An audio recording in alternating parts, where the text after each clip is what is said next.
This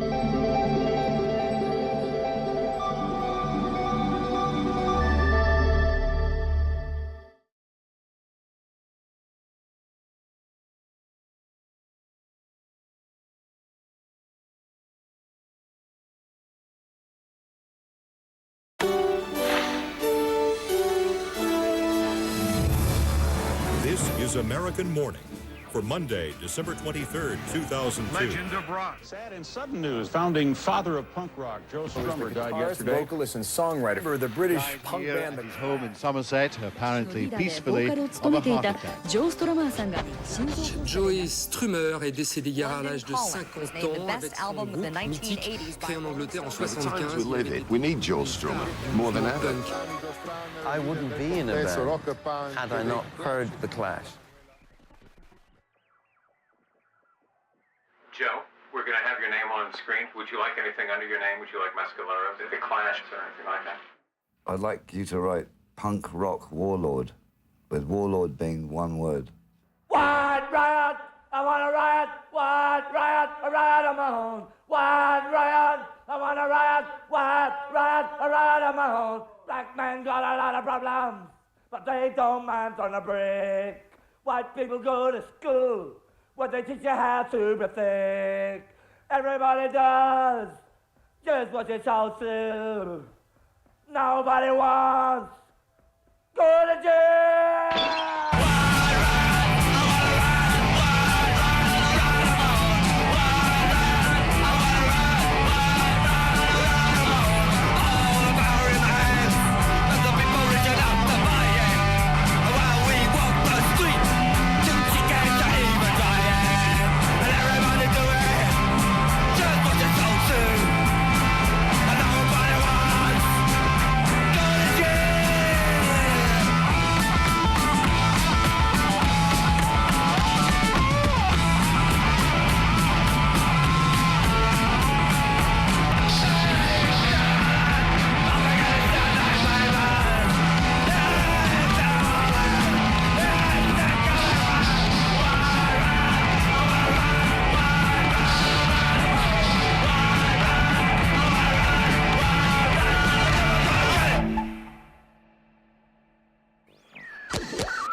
All transmitters to full. All receivers to boost. This is London calling. This is London calling. First of all, welcome to the program. All peoples of the world. This is Joe Strummer at the controls in Bush House in the heart of London. This land is your land. This world is your world. Your world. A lot of people won't get no supper tonight. We're going to say the unsayable and play the unplayable. Broadcasting what needs to be cast. If your radio's tuned here, your radio's tuned right.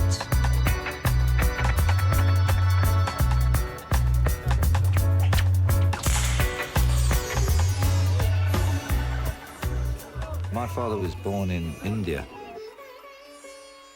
He only became an English citizen 2 years before I was born. After the war, he came to London and joined the Foreign Office. He was very, very left-wing, which we thought was quite surprising because he spoke like a very pucker Englishman.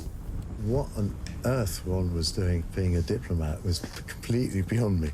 He questioned everything. My parents weren't musical at all, and I think if I've got any musical tradition, it comes from my mother's side, and she was born on a farm 50 miles south of John O'Groats in a town called Bonar Bridge, which is very highland and very wild.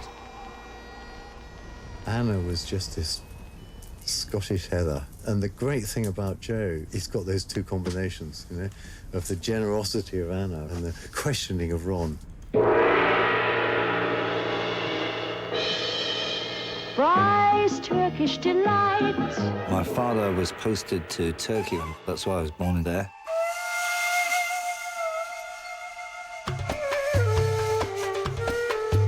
He was screaming in Turkish when he was about 3, shouting down the stairs some Turkish curse that he'd learned.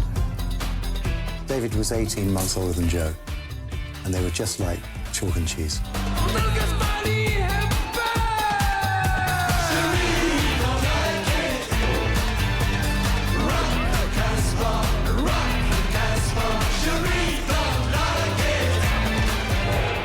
My father was then posted to Cairo for 2 years, and then to Mexico City for 2 years. I went to a Mexican school where they spoke no English, and then to Bonn in West Germany. See, I got 'em, see the signs, stripped and cleaned before your eyes. Sweet blood, fresh and ready to cook. Crawfish. That's the great Elvis Presley and my favorite Elvis tune because it's got that New Orleans flavor in there and you can feel the heat on the street. 1960, I believe, was the first time I saw him. Johnny Mello, he was called then. He was obsessed with taking my sister's clothes off. He said to me, let's take your sister's clothes off and hide them in this Uncle John's cupboard, because no one will ever find them in there. David would just go along with us. Even at that early age, Joe seemed to be the leader of the two of them. Then I came to England to boarding school. I often think about my parents and how I must have felt about it, because it was like being sent away and seeing them only once a year. It really changed my life because I just realized I had to forget about my parents and deal with this.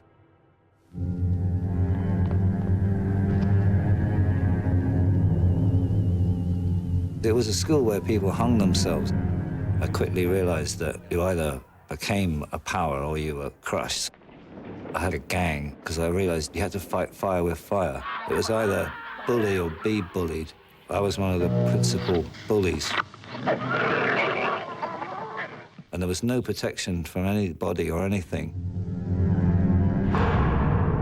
I was happiest at school because I was in charge of my own world. My brother was very shy. He was a little bit older than me in the year above. They used to say in school he hadn't said a word all term. And I was the opposite. I was a mouthy little git. Joe kept himself out of trouble, very cleverly. I mean, we'd all be in the shit, wouldn't we? Most of the But time. Joe always... He knew how to handle people, even the people that were trying to hurt him.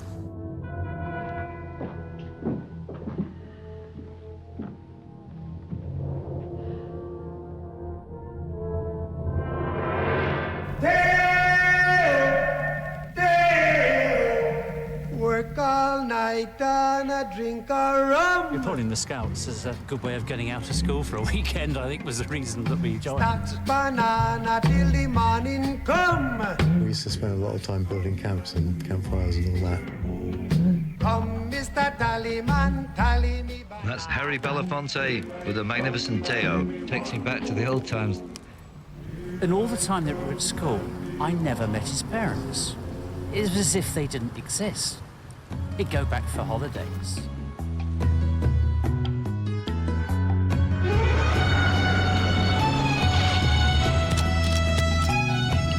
Come in, Africa, you're receiving us. Now we've got Umzike Fani Buthelezi. This is the sort of tune that's like honey to the soul.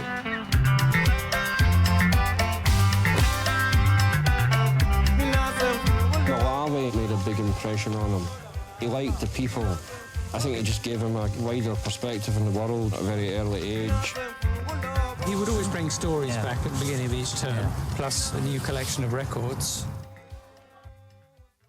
I can remember hearing the Rolling Stones coming out of this huge wooden radio in the day room.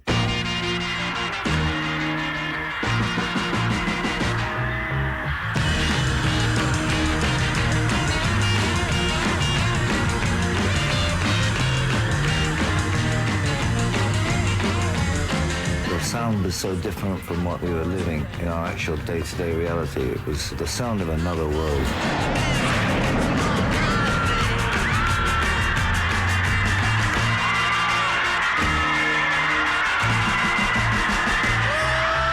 That's the moment I think I decided to only follow music forever. That would be the way to live. I was a lousy student. I was always last in the class. My reports would be really terrible, the worst you can possibly imagine. My relation with my father was even worse.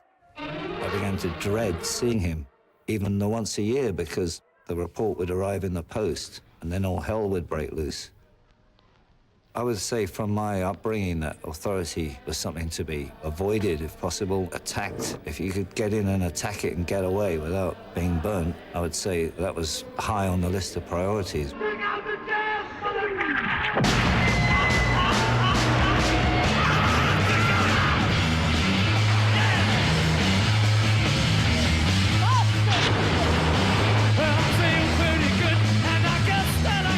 1968, the whole world was exploding. There was Paris, Vietnam, Grosvenor Square, the counterculture. I think that gave me an edge to put into punk. It was a great year to come of age.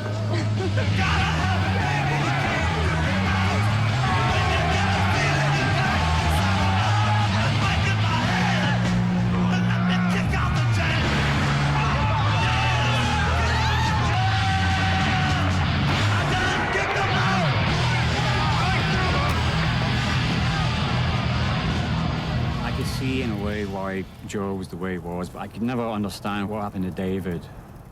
Almost on one day, you know, you walked into his bedroom, it had changed from being a normal boy's bedroom into being black, swastikas and fascism and Mein Kampf, ultra right wing. David just went into Regent's Park one day and took an overdose of pills. And finally went onto this little island. He decided that things weren't satisfactory. Joe had been the first person to see him and had to identify the body, which must have been a terrifying trauma. But he didn't talk about it. I think he wanted to kind of keep a lot of stuff at bay. Just keep it at a distance. I'm the family's unknown boy, golden curls and bendy hair, pretty girls with faces fair, see the shine in the black sheep boy.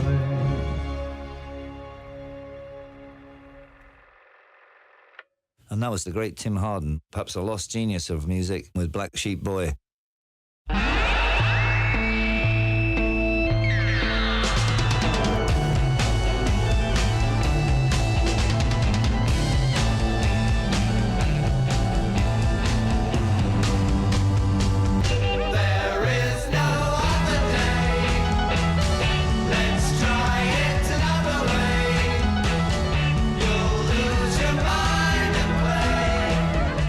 Straight out of this dead strict environment where you had to like really struggle to get out the game and straight into this seething LSD orgy.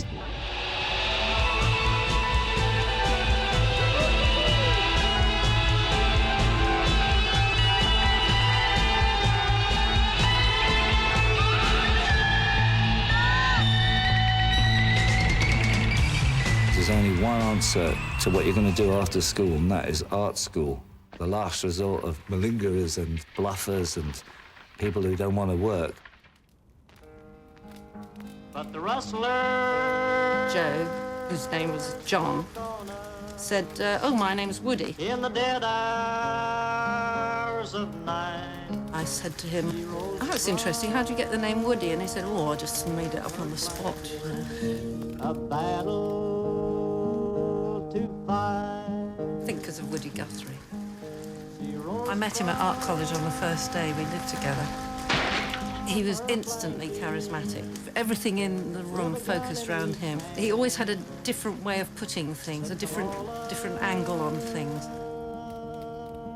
He was thrown out because he did a collage of used Tampaxes as art, but it was too much for them. Bang goes society's door. Pokemon is so secure. Once we find our love and trust, surprising what we say. I started to follow a musician around called Time and Dog. D-O-double-G. He had this years before Snoop Doggy Dogg. First collecting money for him in the London Underground, like a Mississippi bluesman's apprentice. Time was the guy who taught and showed Joe that music was the root. I bought a ukulele because I figured that had to be easier than a guitar, having only 4 strings. When I managed to get some chords together, I was chuffed. We went down to play at some tube, and I said, Joe, we can't go down and busk the one song that we know. And Joe said, why? Because nobody's ever going to pass twice. Timon and Joe were walking around in a park in Kilburn, and they came across a guy who I think had probably just come out of mental home. He was a bit strange, and he had nowhere to go, and he was very disoriented. And they brought him back to live with us, and he stayed with us for a while. I remember the name of the guy. He was called Savory. And Joe installs this tramp with huge generosity in my bedroom. When the landlady and landlord found out about us having this black guy, the woman attacked Timon Dog with a stiletto heel. And they just went berserk. They threw us out, chucked all our gear out the window, and we called the police and said, look, and they said, fuck off, hippies. I mean, it's bloody impossible to live, frankly. You never knew where you were, when you were. He lived day for night. He'd go off somewhere to Glastonbury or to the Isle of Wight or somewhere, and he'd turn up a week later, completely unaware that you might have actually expected otherwise. They'd had their summer love, and by 72, 3, it was all over. I always felt it was like coming on the field of a great battle 12 hours after the battle was over. So the casualties were all lying on the field, but the battle was gone. Come on, come on, come on. None is come that train. Come on, come on, come on. None is come that train. Oh, don't you wanna go? He did have a very strong boy's own attitude to things. He'd have this kind of spirit of adventure. He'd sleep out under the stars when it was totally unnecessary. And he said, I'm going to be a rock star. So he was right. Oh, don't you wanna go? That was Bucko White, and it's the syncopation there, all that provided by one man, which I really like. It was very difficult because I still really loved him. But I knew I had to get away because he was dropping out, and I was absolutely determined to carry on with art college. And I hitched down to Cardiff, and she told me to shove off. And so I started to hitch back, and the first stop off is Newport. And I had some friends there. Newport in 1973 was a very working-class town. You had the second largest steelworks in Newport. You had the coal mines still active, docks, there were boats coming up as far as the art college. There's nothing PC about Newport in those days. You'd go out and there'd be sort of punch-ups in the streets. It was a tough place. He'd come down from the south of England, the leafy suburbs, and he'd suddenly found himself in this industrial South Wales town, which was completely alien to anything he'd experienced in the past, but he loved it. He just appeared one day in the entrance hall of the college looking for me. He came with his guitar on his back. I had the feeling that he was getting away from or going to somewhere. He didn't sort of exactly fit in. He used to come back to my bedsit, and we just used to literally sit up all night while I played my records.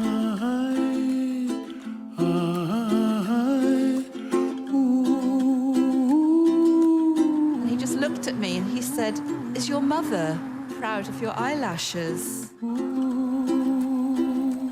And that was Israel Kamaka Wiwa Ole from Hawaii.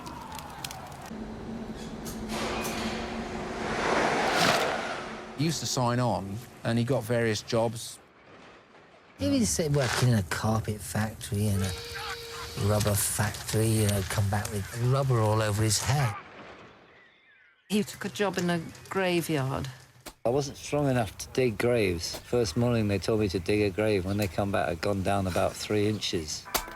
He got the sack when he was found asleep in the grave. Although I wasn't at the art school, I crashed my way into the art school rock band that became known as the Vultures.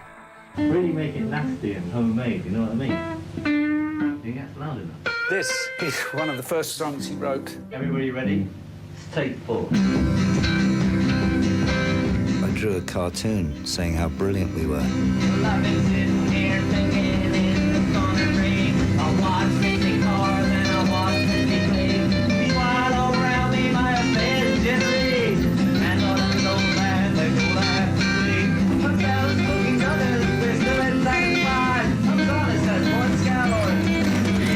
We conned this Paul Booker to book us into a big blues club type place in Bristol, but the crowd weren't having it.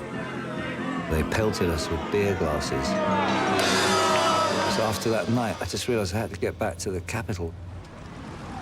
And now we're going to turn over the controls at the tower here to the great originator of all rap and ting.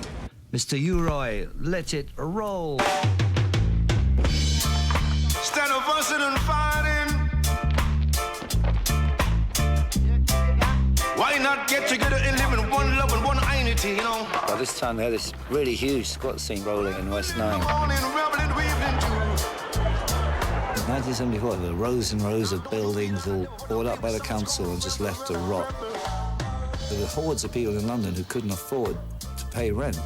There was an estate agents called the Rough Tough Cream Puff Agency, which put out a newsletter of available houses. 1A Portland Road, West 11. Access through the back door, has 11 large rooms, but needs enormous attention. There's a basement flat corridor up at number 10 Paris Square, West 11. And at 56 Pembridge Villas, West 11, it's totally corridor up except for the basement window. And we need to sawn through under the cover of convenient bushes. The only thing to do was to kick in these abandoned buildings and then live in them. Joe decided to open up a squat and went down there with crowbars and opened up 101 Walton Road.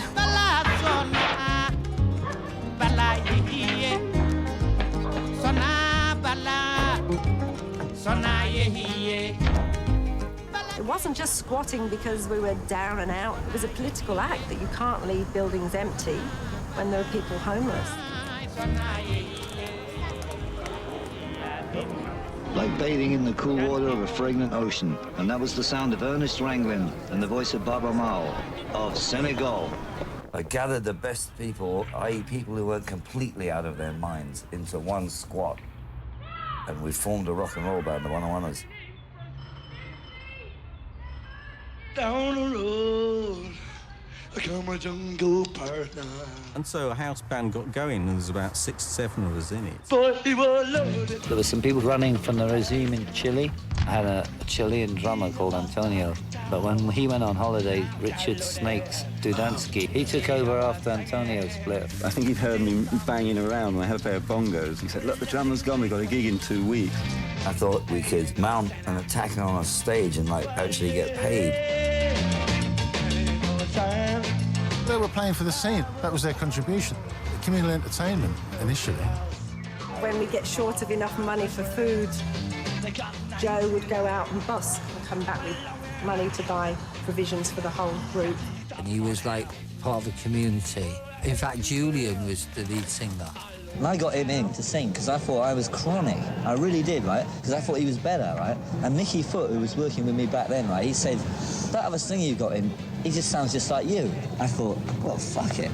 So I become the singer again. You got taken down to the pub for a drink, basically, and then you got told if you'd been fired. Now, I remember I had to tell Simon the saxophone player, we're not having saxophone anymore, Simon. We had harsh decisions. We got rid of our mate Mole, the bass player. I remember Joe saying, well, I think we're going to take Mole for a drink. It's the process of forming, you know, that's what happens. I figured out that I'd sacked 48 people once. And then my sister came in with her Bolivian boyfriend, and he said that the day she saw her, I want to make this girl mine, and so he did. He took me on a date and said, you see that pub over there, the Windsor Castle? He said, one day we're gonna play there. We had the nerve to rent a room above a pub and charge people 10p to get in. That's how we learned to play, by doing it for ourselves, which is like a punk ethos. I mean, you've got to be able to go out there and do it for yourself because no one's going to give it to you.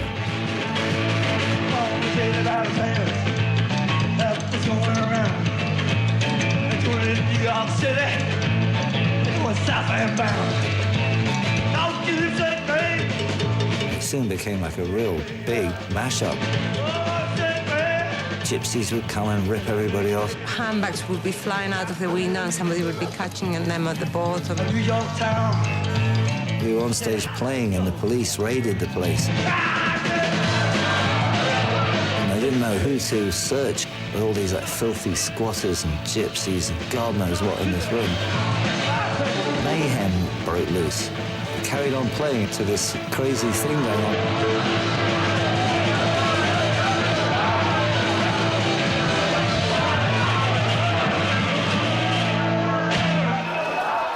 That was fun. He was never bothered about money, never. Money didn't mean anything to him, but he did like fame. He decided to change his name to Joe Strummer. And of course, it was really difficult for everyone because we all just kept saying, hey, Woody. And he'd just blank you. He wouldn't respond. He'd just say, I'm not cool, Woody, you know. My name's Joe. Well, it was either that or Johnny Caramello. And I think Joe Strummer sort of won, just by a little nose. I still can only play all 6 strings or none, and not all the fiddly bits, which is why I called myself Joe Strummer. Joe was a great inventor of names. He called me Snake Hips Dudansky. I've got no idea where he got it from. He called me Dick the Shit because my Christian name is Richard, and it was Richard the Third, it was Richard the Turd, it was Dick the Shit. I realised that we had to start writing our own material, so I wrote Keys to Your Heart, and I was just overjoyed that it came out good. Well, it's a love song, isn't it? For Aloma.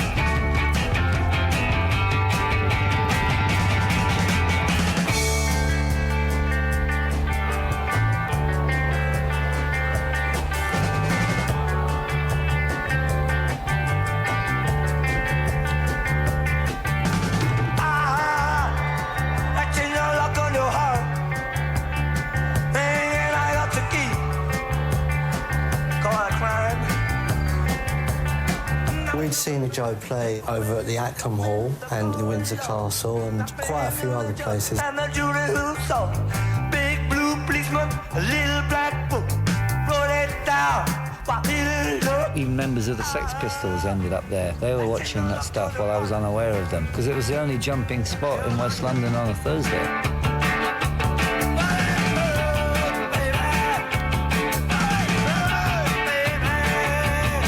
Band, but Joe was something special. Best frontman out there. The 101ers were about to be the top band in London. They were at a point that they were really making it, like the Roundhouse, but that was not really enough for him, and he just felt he needed a breakthrough. The Pistols had to come in and blow everything away. They were the stun grenade into the room before the door could go. They came out of nowhere, and they came to support us one night at the Nashville Rooms.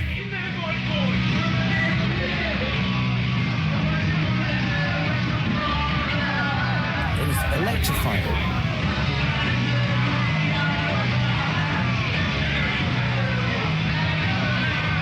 It was that difference. They were like a million years ahead.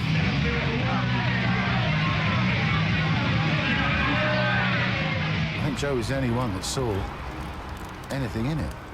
They destroyed everything that was going on in town that was completely over the second they came out on stage. I imagine he would have saw us play and then figured, you know, the rockabilly thing weren't working and this was the way to go. And right at that time, Bernie Rhodes walks into the gig. We went to see him at the Golden Lion, all of us. Keith went backstage and went, "Can we talk to you?" I think it was good luck to meet Bernie. The best bit of luck I ever had. And he drove me down to Shepherd's Bush. There, in the rear bedroom, was Mick Jones, Paul Simonon, Keith Levine, and me and Bernie walked in, and he introduced me all around, and then we sat on whatever bits of furniture we could find, and we kind of stared at each other. And he said, "I think you should form a group." And I thought about it. I said, "Could you give me 24 hours?" And he said, "Sure." Sid and Keith Levine came to the squat. There was meetings in rooms and people mumbling and groaning. It was very obvious that it was two different kinds of people, really. He said, "Oh, yeah, I just love the way you play guitar." And I said, "Why don't you be in the band then?" And he went, "I will, I'll do it, I'll do it." That was it. He came out and said, "Right, that's it. The 101ers is finished." And it was a bombshell to the rest of the band. I mean, I knew it was in the air. You know, it was that the 101ers were the problem with the bass player, that we got rid of the guitar player. So I knew something was happening. Anyway, the following day I bumped into Bernie Rhodes, who was there. Let me say something really quickly. Yeah. I formed the Sex Pistols, not Malcolm. You know that, don't you? Yeah. I found John. Yeah. Auditioned him. Yeah. Put him in the group. You know, I don't take the credit now. I take it later. And it was very clear that he was the kind of guy that called the shots. I'm the philosophy of it. I'm the great engine of it. I am punk. Without me, there's nothing. I said, "Joe, you know, right, you know, the 101ers is finished, but I'm not going with this guy." And he said, "Oh, it's not possible, Snakes. We've got to do it with this guy." And that was it. You're either for punk or against it. And there's still people today that don't talk to me down in West London for going over to the other side. To go on to this new bit of his life, he had to stop associating with us. And that was quite hurtful. It was a bit like walking out on a whole lot of beliefs. The house didn't really last long after that. The day that I joined The Clash was very much back to square one, year zero. It was a bold move for me to jump into something different. Two guys in the back room of a squat in Shepherd's Bush. But I knew, you could tell by looking at them, you didn't even have to speak to them. Mick and Paul were different.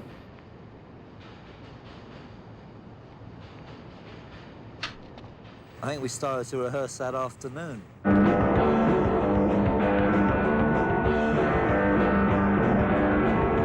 Bernie hired a warehouse off British Rail in Camden Town. Sometimes Bernie would come down and throw us out at night, and we'd break back in when he'd gone. We were that keen. It was very much being like in a 24-hour gang, you know? We only had each other. I knew I wasn't fitting in, and I wanted to be in the band, and it really got me down because I realised, shit, this isn't my band. I left the band. And then it just worked. It just made it that it was going to work. Paul was just admitting that he couldn't play, and he admitted to me that he had no idea what this instrument was, right? And for a minute I thought, oh God, a whole room of people with no idea how to play anything. Is Millie supposed to be producer of this? Yeah, he is. Get You've got on to with be it. Count joking. it in. All right.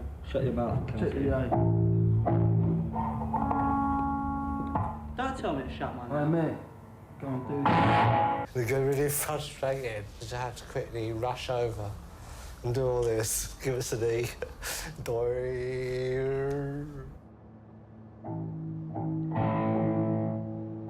He just picked it up. He could play as good as me in about 3 weeks. The one who can really play in The Clash is Mick Jones. More than I'll ever be able to.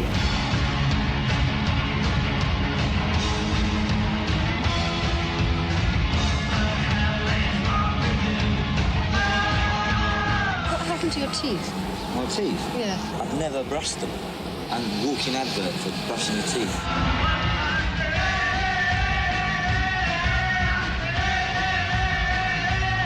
That was what's good about punk. If you were ugly, you were in.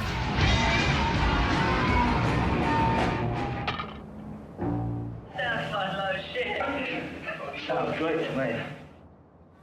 At First, we will have to work more and eat less. Look, you know, in the next couple of months, this country's going to have it really hard. Next couple of years, maybe. We ain't started yet, right? But I do believe that if you do it in your own way and you have 2 years of hardship, and I really mean hardship, you might get out of it, all right? I'd been writing with the 101ers, but with no focus or idea what to write about. And Bernie Rhodes said, write about what affects you. The Clash, for me, right, is a chance to get some great words going. And for Mick, he's really into the music, like, he can hear arrangements. You know, he knows what the bass should do, he knows what the drums should do, he knows what the guitar should do. He can hear it in his head, right? I can't hear that stuff. All you have to do is look out there to write a song, really. You know what I mean? It's all out there, isn't it? When I'd see his set of words, the tune was sort of there for me anyway, and I could hear the tune coming out of it. There's the roar of the city. It does sound like our music.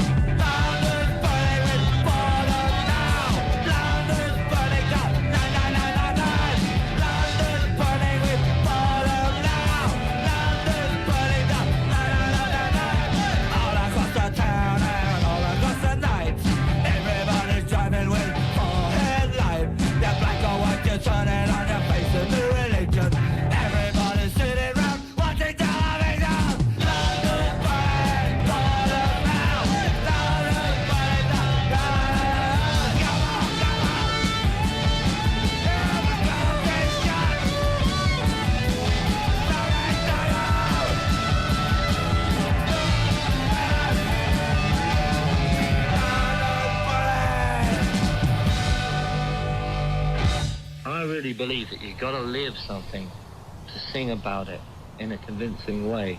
Like when you hear a great song, someone's torn that piece out of their life. You couldn't go the full way with Joe. There was something hidden. It was a very deep thing. I ran up to him and I jumped on him.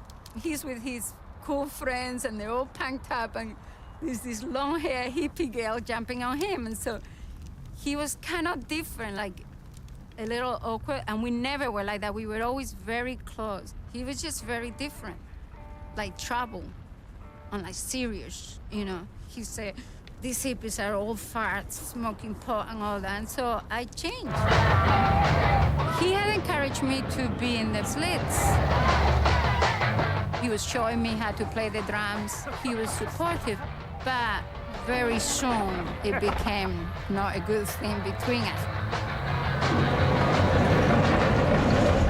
We were almost Stalinist in a way that you had to shed all your friends or everything that you'd known or every way that you'd played before. So that all might see and agree, the laws are inscribed in a prominent place, to be remembered and obeyed forever. I mean, do you have a moralistic view of anything you do? Yeah, I wouldn't steal money off a friend.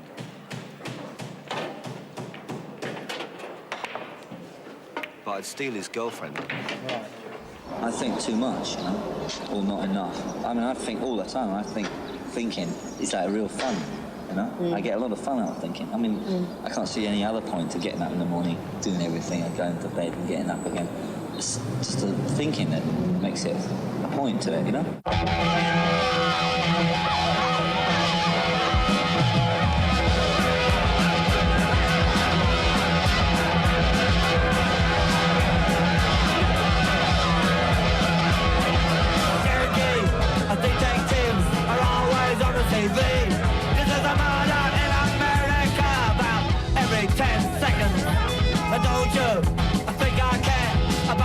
Baseball shirt.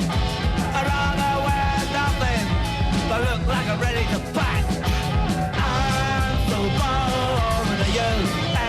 I'm so bored with the USA. You want me like And when the Clash came along and I went to see him, Hi Joe, it's Dick. It's Dick, and this shutter, you know, came down. It would have been nice if Joe Strummer had said, "Hi Dick, how are you?" But he didn't. It was almost impossible for him to get out of character and go back. The next chapter had started. The only way you can really change anything is if you don't repeat your mistakes or other people's mistakes, right? So I can look back at Jagger and all that lot, right? And I can really pick their mistakes out quite clearly. And I'm determined not to repeat those mistakes.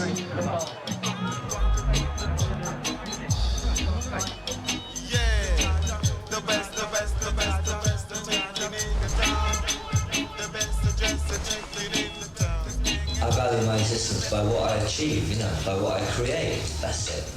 Creation is everything, you know. Yeah. I think it's, anything special? No, just blanket coverage. I don't know what I'm after. If I knew what I was after, I probably wouldn't bother to go after it. Give it a good hammering job.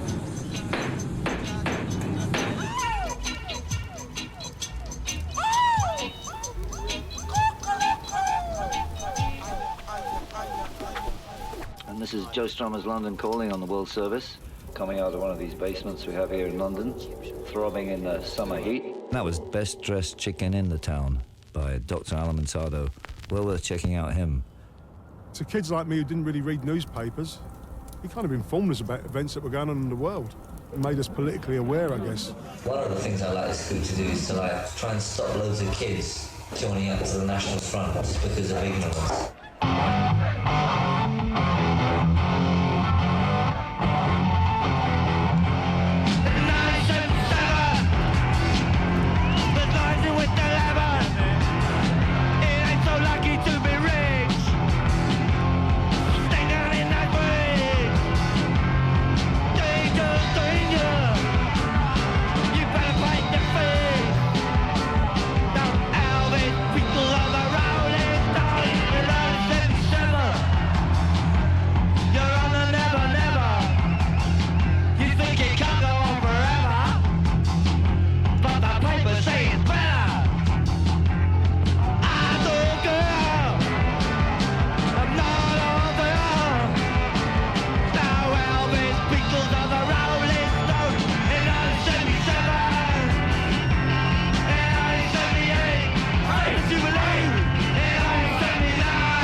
Big Brother really is here.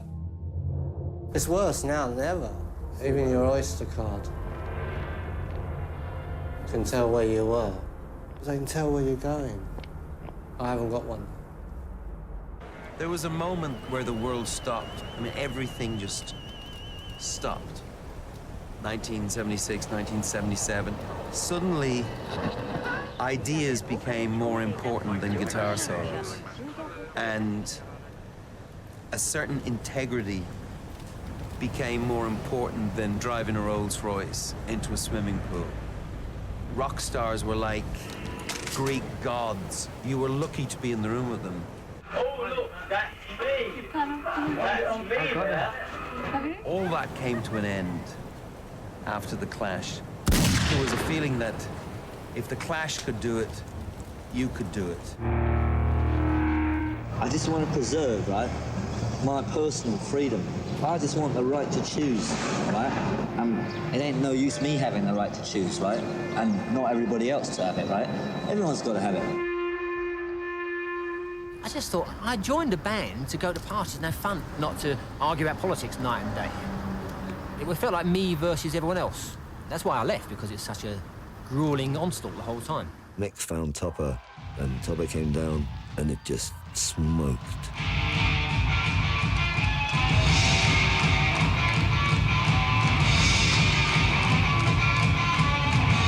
It wasn't the sort of music I was into. You know, when punk first started, it was against all the music that I was into. And I thought, well, I'll join, make my name, and then move on to play proper music. Paul said, we've got to cut your hair off. Then Joe said, we've got to dye it. I went home to my wife, right? I left her in the morning with long hair and flares, and I went home with short, spiky blonde hair and zips. And I called him Woody for some reason. I know the reason, OK? He had little pointed ears at the top, and I thought he looked like Woody Woodpecker. Now, I didn't know that he'd been called Woody in the end before. And I said, "Oi, Woody." And he went, "Don't ever fucking call me that." And I thought, God, he's sensitive. It's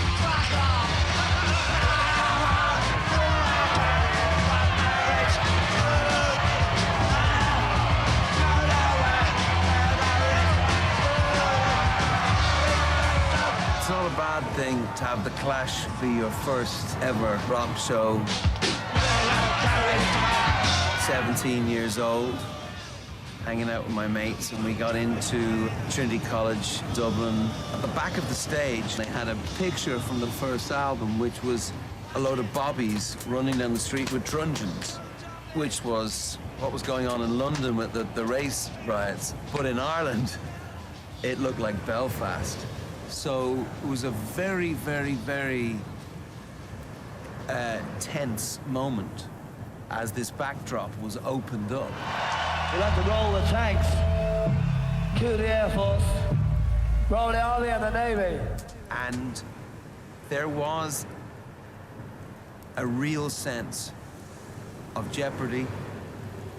There was a violence in the air. I was terrified. I was excited. And rock and roll was not entertainment in that moment. It was not a matter of life and death, something much more serious. 1, 2, 3, 4. So me and my mates stayed up trying to figure out how we could all be in bands that meant as much as The Clash. Let's go! Let's go! Let's go! The moment is a straight line. You're going through a tight one. You keep the listen that mind. Being in the right time at the right place with the right shit, it's just explosive. It was like pirates slashing their way through.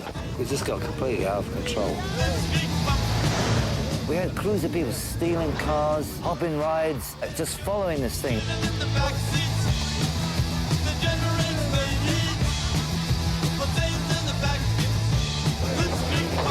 I remember once a local TV station came to shoot us in the dressing room before the show. We always used to let people in because, hey, the audience were our friends, you know what I mean? And behind me, it was like one of those jokes where 19 people get out of a baby car. Someone had opened the dressing room window, and people were climbing in from the alley. And there's like, I'm not joking, 50 people climbing through this window like a Charlie Chaplin movie. Hey, ho! Let's go! Hey, ho! Let's go! Hey, ho! Let's go! All right, let's Creek Bop by the Godfathers of Punk Rock. Ladies and gentlemen, the Ramones. If the kids didn't have money to get home, he'd give them money to get home. If they didn't have money for drinks at the pub, he'd give them money for drinks. The police would wait till we were driving across the mountains. After a few motels, we'd started to borrow the pillows because it made it easier sitting in a coach seat overnight if you had a pillow. So when they couldn't find any drugs, the police searched the bus and they came up with something like 30 pillows. And then they found hundreds of hotel room keys. And they said, right, that's theft. And then they threatened to charge every one of us individually with one each and keep us there all night. So Joe said, I'll do the pillows, you take the rap for the keys. And we were locked in the same cell for like 3 nights. You're going to room 101. We really got close and we just talked honestly, and I got to speak to the real Joe. Now, every time I'd spoken to him before, there were people watching or people listening, and he wouldn't drop the act. We both said we were scared, because at the time they were making a big thing about the punk thing, and we thought, you know, we might end up in more trouble than we were really in. You know, just got honest with each other. He still had this thing about he was a punk rocker, but he'd been to a public school. They always fucked him up right from the beginning, you know? I don't care what he's from, he ain't a phony. You know what I mean? And he weren't acting a role. You know, he believed what he was doing. I think Gabby started going out with Joe, and I just remember this guy walking around a flat, or a little council flat, with his shoulders up here and his black leather jacket, mumbling. He never said much. They moved to Ladbroke Grove. I'd go there, and then I got to know Joe. He was a great host. He was a brilliant host, making sure everybody had something to drink and chairs to sit on. Coming from a family of diplomats, he'd been taught, you know, to bring out the cocktails for other guests when he was staying with his parents. Hey, Mick, you want some LSD? Better have 3. Yeah. You want to really get out there. I definitely believe, because of punk, that you can have whatever you want. You know, you say, fuck off, this is what I think. But I definitely think that's what formulated me as an artist. I was the Clash fan. I seen them in '78. They came and played at the Apollo, and there was a riot. The Bouncers were big Glasgow thugs who really hated the punks. Clash had to keep stopping the dig. I couldn't sing if I felt that people were being brutally mistreated.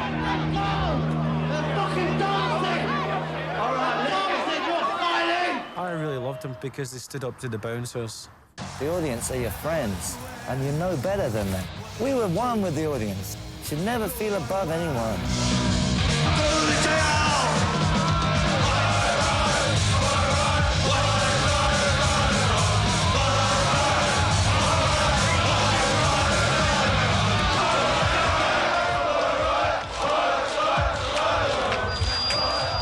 When punk first started, it didn't seem particularly black friendly. And so when the Clash's first album came out and they got Police and Thieves on it and they got a Scene from the Carnival, it sort of made punk accessible to me. I felt like it was a way for saying, yeah, you know, come in, this is for you as well. White music has always taken from black music. The difference was with people like The Clash is that Strummer and Jones were inspired by people that were living next door. So the effect was a lot more direct. I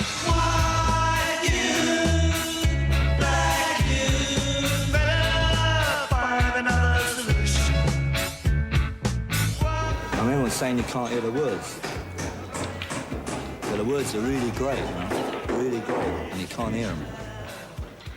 Don't you think that's ironic? Joe had a way with words, the sense of narrative and drama. Joe would have more ideas in a rhyming couplet than some people have on their whole fucking album. I really connected with Joe's lyrics. Anti-establishment, anti-military, anti-work. Especially the anti-work bit, you know? Because I was working in a factory and I thought, am I going to have to do this for the rest of my life?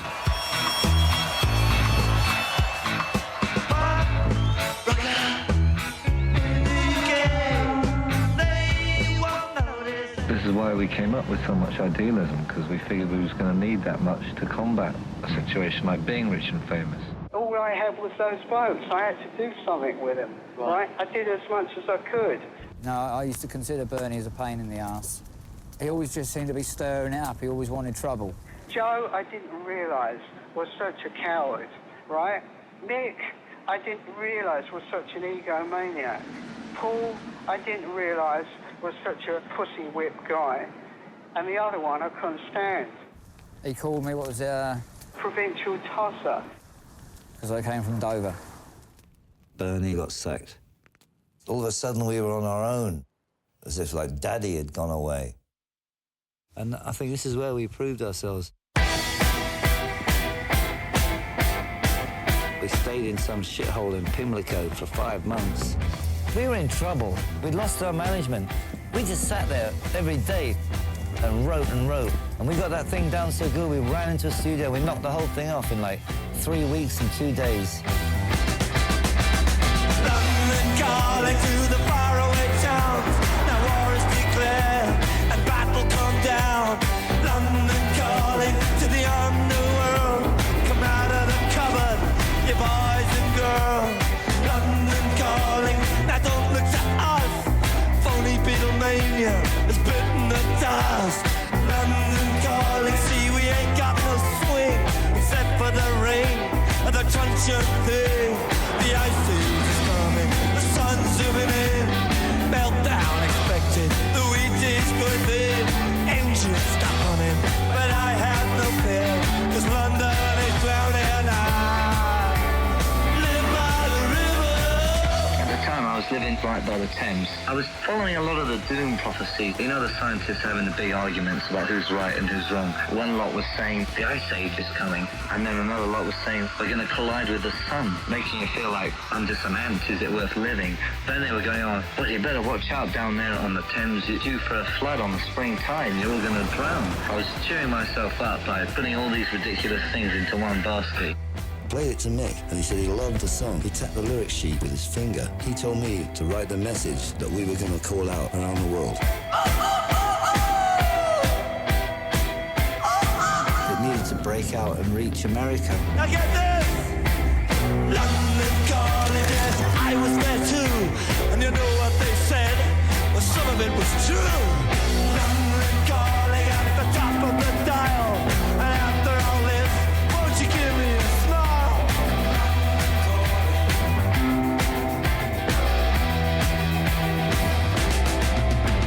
I never felt so much alike. So the Sex Pistols landed here in 1869. We're not particularly talented, we try on. What is it in terms of the energy? I mean, you put out more energy. We give it all we got, that's all. It's as simple as that. Everybody's used to paying $8 and getting half measures and like going home satisfied. Well, in England, they gave up being satisfied 3 years ago. You got to give it all you got or forget it. He knew the culture of America. He knew the literature. He knew the music of it, backwards and forwards. And so he hit it off immediately. Here was this unlikely meeting of guys that grew up thousands of miles apart, but the same things moved us.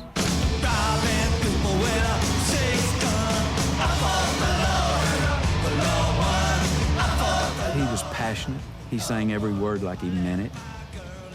He sang about things that were deep down in his soul. He sang about injustices, and he sang about everything as if it was urgent. I don't know if his politics could be separate from his art. They're kind of a spiritual politics. He didn't ask you to just question authority. He asked you to really explore the very nature of authority. What does it mean to be free?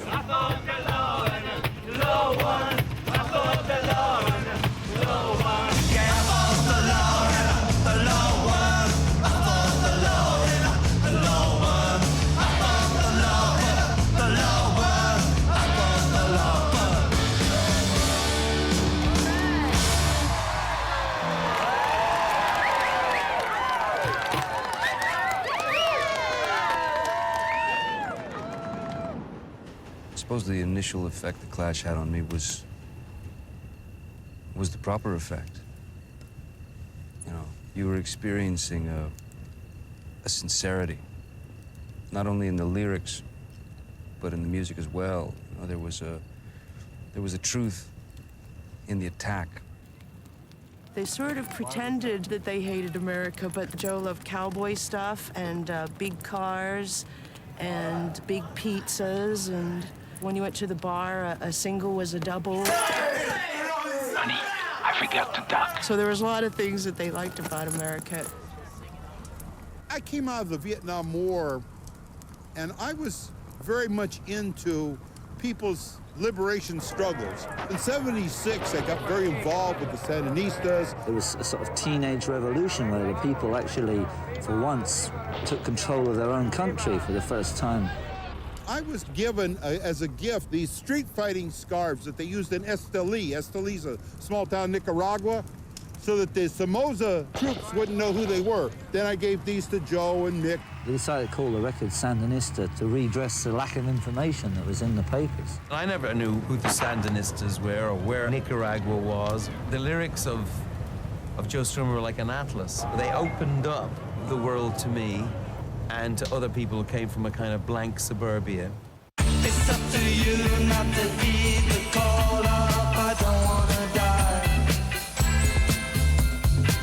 It's up to you not to heed the call of I don't wanna kill.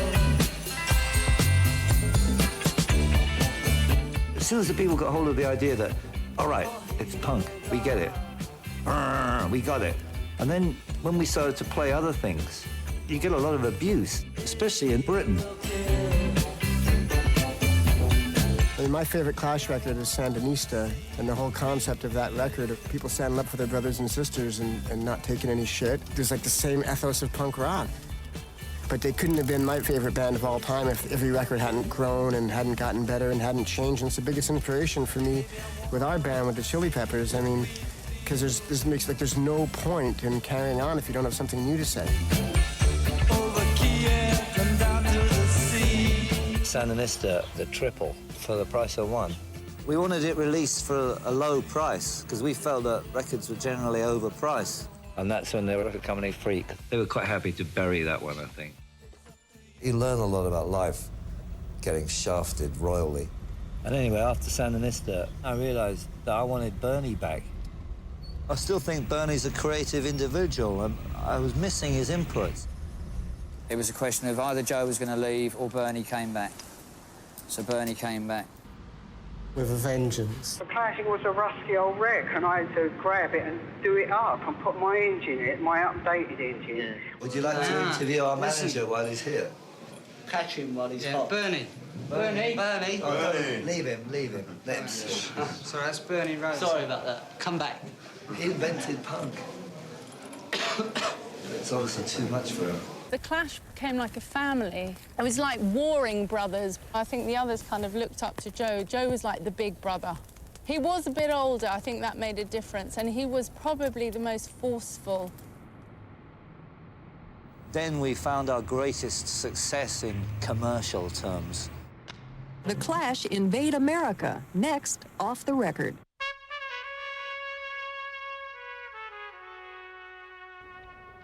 People still hate us in England for making it in America. Somebody had to break out and prove that this thing was a global thing. It wasn't just a neighborhood thing.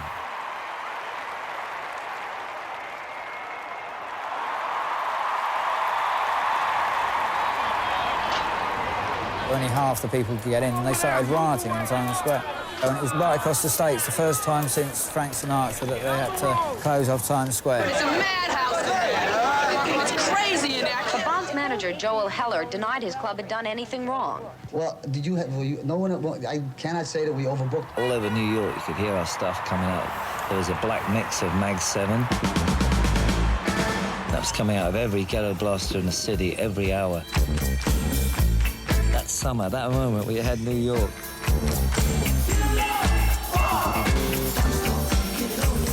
There was a romance that the Clash had with New York at that period in time. I remember bumping into a guy called Jack Checker, who was a cab driver, and he told me that they weren't like other rock stars who came to New York. Their limousine was Jack Checker's cab. Oh, he just wanted to see the city. He wanted to see Harlem. He wanted to see Brooklyn. He just wanted to see the people and interact with the people. Does this man deserve to be in jail?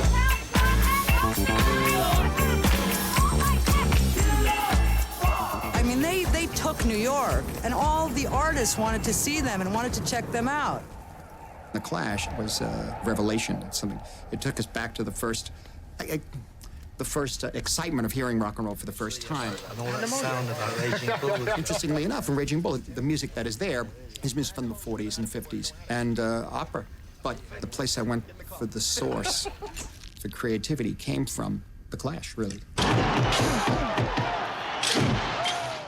I did see the Clash at Bonds, and Grandmaster Flash opened for them, and they were practically booed off the stage. It was crazy, like 3,000 people, like everybody say, "Hold!" It's like, "Fuck you!" Say, "Yeah, get the fuck out of here!"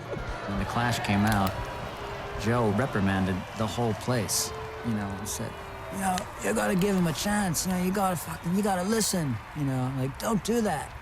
And the whole crowd was like, oh shit. Strummer just did a number on us. Even when I'm vomiting on a carpet in the airport, it's him who's standing up for me, having a go at the journalist, saying he's ill, leave him alone. And... Shut up, will you, stupid cunt. Oh, thanks very much about that. Yeah, that's what you deserve with that sort of crap. What do you think we are? Do you think this is 1976 and you're talking to the Sex Pistols? Piss off or I'll fucking piss all over you. If he feels like throwing up, it's because his stomach hurts. I don't need your jokes to fucking contend with. If you haven't got something serious to say, piss off. Well, it's serious. Well, you tell me. How about life and death? Never mind who pukes on stinking carpets.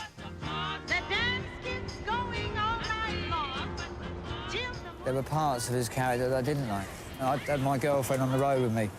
I had a big argument with her somewhere and said, right, well, you're not sleeping in my room.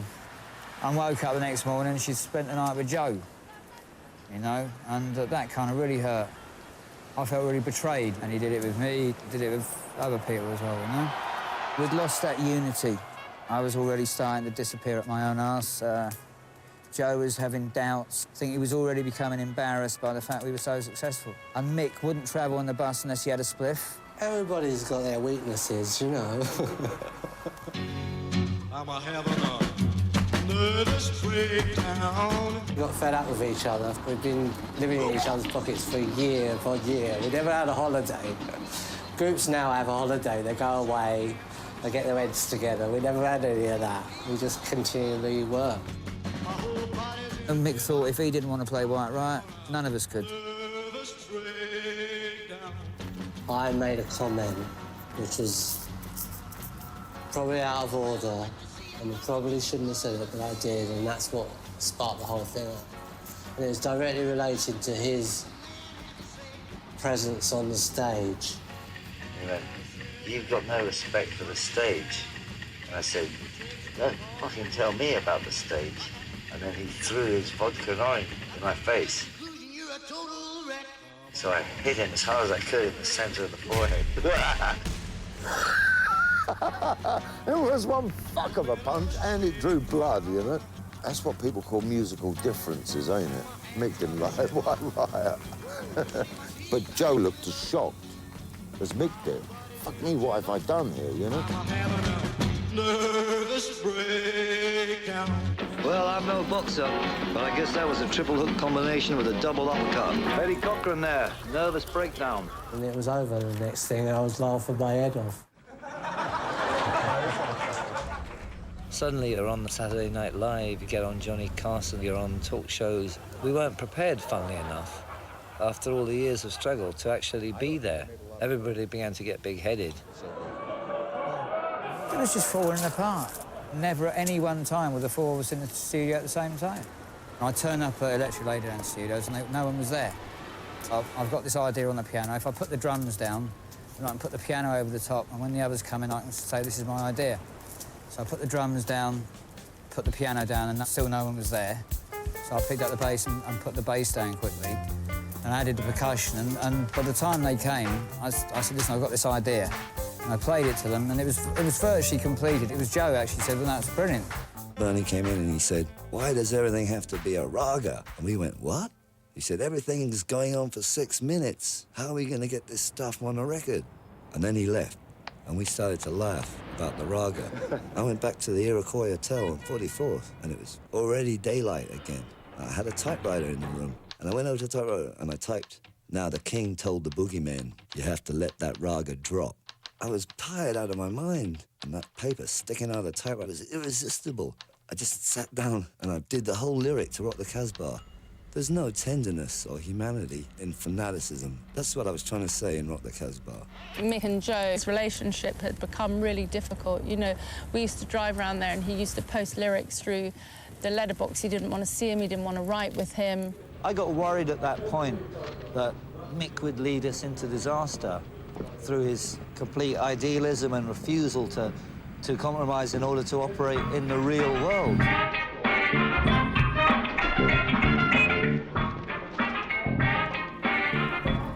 You know, Mick's an emotional guy, wears his heart on his sleeve, and quite often was the fall guy for things that Joe was actually responsible for.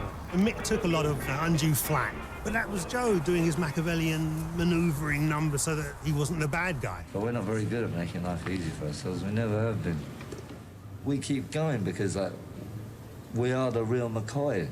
We're not going to just fold up and in a few weeks you wonder what all that was about. We're going to be here and continue and get harder and rougher than tough. Dreader than dread, you know. It was the eve of a tour. The tickets in the UK were not selling that well. So Bernie Rhodes said, look, you've got to disappear. I said, well, Bernie, if you really think I should disappear, I will. Where do you want me to disappear to? And he said, well, I don't know. Go to Austin, Texas. You know that fellow there, Joe Ely, the country singer? I said, OK, Bernie, I'll be seeing you. I took the boat train to Paris instead, and I thought it'd be a good joke if I never phoned Bernie at all. He was going to be thinking he was going to be acting, you know, oh, where's Joe gone? And really, he was going, where has he gone? And I ran the Paris Marathon, too. And eventually, they hired a private detective to find me. What is he up to, and what news is there of his whereabouts? Who can answer that? Cosmo? We don't know where he is, and we can't find him. And if you're listening, Joe, I said this before, please get in touch. We need to talk to you. So in no way is this any kind of publicity stunt? None whatsoever, I'll tell you. He was just proving, without me, this band can't go on. And when he came back, it was either me or Topper.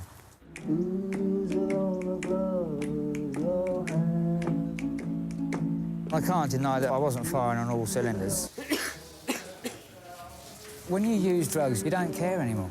I was self-seeking, I was dishonest, I was...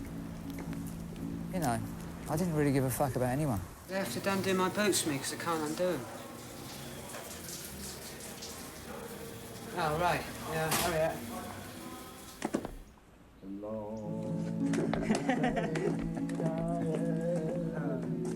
I gotta go sunbathing.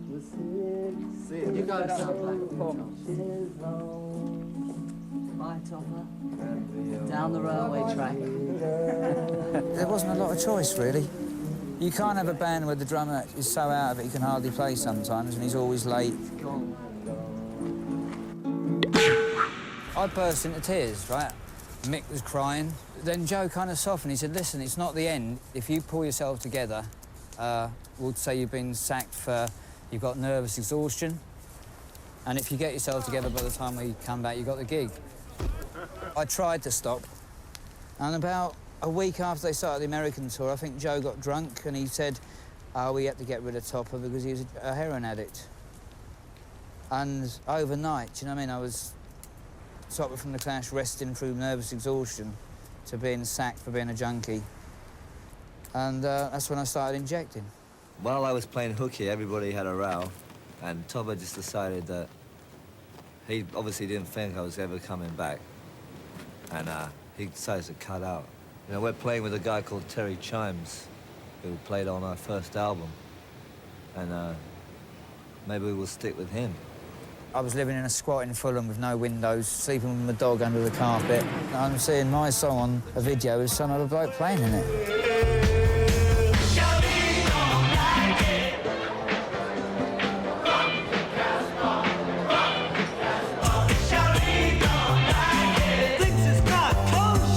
I don't think we played a good gig after Topper was fired. Rock the Casbah cracked the top 5 in America. We want to be #1 in every country in the world. Seriously, we do. It made me wake up to a lot of things that are happening in the world. Kick-ass band. Revolutions, nuclear arms race, individual rights. But if that's going to destroy us, then we're not so sure we want it. What do you want to be doing when you're 40 years old? Do you want to stay into this and continue to play? I want some dignity left. Yeah. They're not punk rock now. What are they now? They're just what the Stones are. Obviously, life's full of sick jokes, and you could have seen that one coming, I guess. But it's still of a shock when it actually happens. You know, we turned into a load of pop stars. I couldn't believe that we turned into the people we were trying to destroy. I'd rather go back to busking, be a nobody, than carry on like that. When the Clash got really, really huge, it must have, on some level, you know, been frightening, you know. I mean, it must have scared them on some level, and maybe they weren't ready for it then. Just afraid that that degree of success or money would taint their purity, their ability to be honest. What is the question? I'm asking you about the kind of responsibility that you feel that you've got towards the fans as the public figures that you are. I just don't feel strong enough to carry anything at the moment, let alone anything like that. Are you discouraged with rock and roll in general, though? It's no worse than any other prostitution business. What we got for you tonight is, we ain't got no baseball tonight. We ain't got no football, they're on strike. But what we have got for you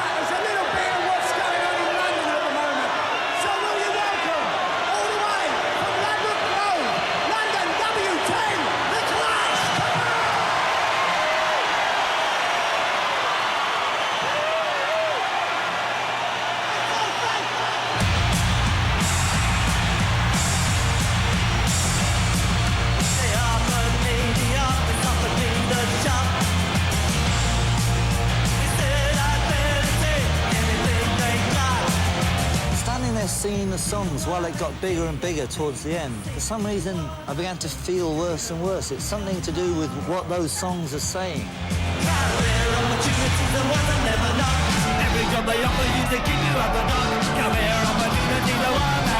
All right, when we were part of the audience, part of a movement.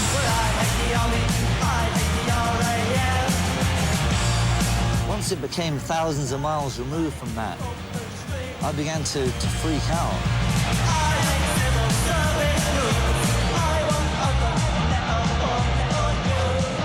Mick was probably comfortable with success. Joe was uneasy with it, but didn't know why he was unhappy, and he was just a struggle inside him that couldn't ever be resolved. You know, he couldn't be happy because he wanted the band to be successful, but when it was successful, he wasn't comfortable, so there was nowhere to go. The thing that the Clash don't understand, and the thing that a lot of these bands don't understand, is that you can't take life so goddamn seriously, honey. You make, you buy, you die. That's the motto of America. You get born to buy it. And if there's anything going to be in the future, it's got to be from all parts of everything, not just one white way down the middle of the road. I need some hostility here, you know. Yeah, I need some feeling of some sort. Hey, we're all alive at the same time at once, you know. Stay or should I stay? Stay or should I go? If I go, there will be trouble.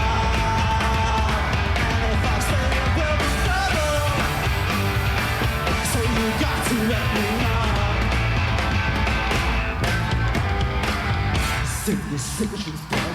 7 years ago, we decided that we were going to be bigger than anybody else, but still keep our message. Who am I supposed to be? Sing the side. To remember which was fit. We have fallen into every pitfall that you could possibly fall into as a group, starting from nothing and becoming something. Probably invented a few new ones along the way. The success goes to your head pitfall, the ego trip pitfall. So you think you're geniuses, you become drug addicts, you make overindulgent records, you overdub the sound of ants biting through a wooden beam. All these things, we've gone through each and every damn one of them. And that's why we come out a depleted force. Should I stay or should I? Mick was pretty hard work to work with. He was in his prima donna phase. Bernie turned around to me and said, look, why don't we sling this guy out? And I figured it was a good idea, because I don't like being bummed out. You know, when you go to work in a good mood and there's some guy always bumming out. We weren't about to make any music like that, so I thought, fuck it, why not? I think it was Joe who managed to muster up the courage to say that he didn't want to play with me anymore. And when somebody says that to you, you know that I just packed my guitar up and just, well, hey, you know, okay, bye, and that was it. I walked. And Bernie come running out after me with a check in his hand, you know, like a gold watch or something, you know, which added insult to the injury. But I took it anyway. It was right at the time, the carnival. It was awful, you know. I walk around the carnival and then you might see someone and you're like trying to... I did everything. I grew a beard. I dyed my hair, you know, blonde for about 2 days. I was in complete traumatic shock. But then that's character building, you know, when those things happen to you. I hadn't understood that the manager suddenly wanted to become an artist. Bernie conned me to get rid of Mick, to lay the way open for him to step in. Stupidly, I allowed that to happen. It's my fault about the end, definitely. So he kind of thought, yeah, well, maybe Mick was the problem, like he thought Chopper was the problem, you know. He didn't maybe at that point think we're all the problem. I mean, he was a coward, too. You know, there you go, I've got to say it. I mean, Joe, you know, he was a coward and didn't like confrontation. What pisses me off about The Clash is that this extraordinary band should still be here.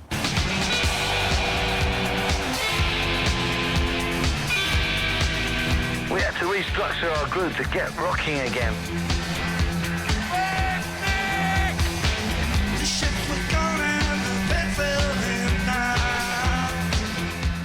Pete Howard, the drummer, and Vince White guitar, and up top, Nick Sheppard guitar. Pete Howard and Vince and Nick Sheppard, they all felt really intimidated, which I can't blame them because they were entering the scene was already so big. How do you feel about the band at this point in time? Great. Can you hear me? Yeah. Great. Everything's blando, blando, blando, you know. Let's have a revolt from the bottom up. Drugs are over from this minute now. Anybody who takes a drug is a hippie, and hippies can shove off. Accountants and lawyers are writing the songs. Attorneys are playing the lead guitar solos.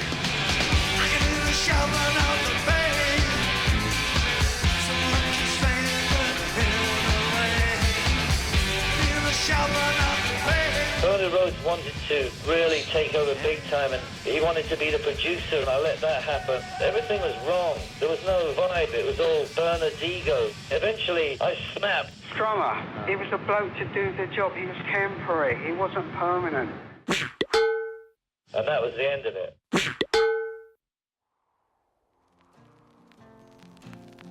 Karina, Karina, yeah, we've been so long. They used to ask me, so you think you schmucks can change the world, they'd say to us. They said it so often that you began to believe them, which is fatal.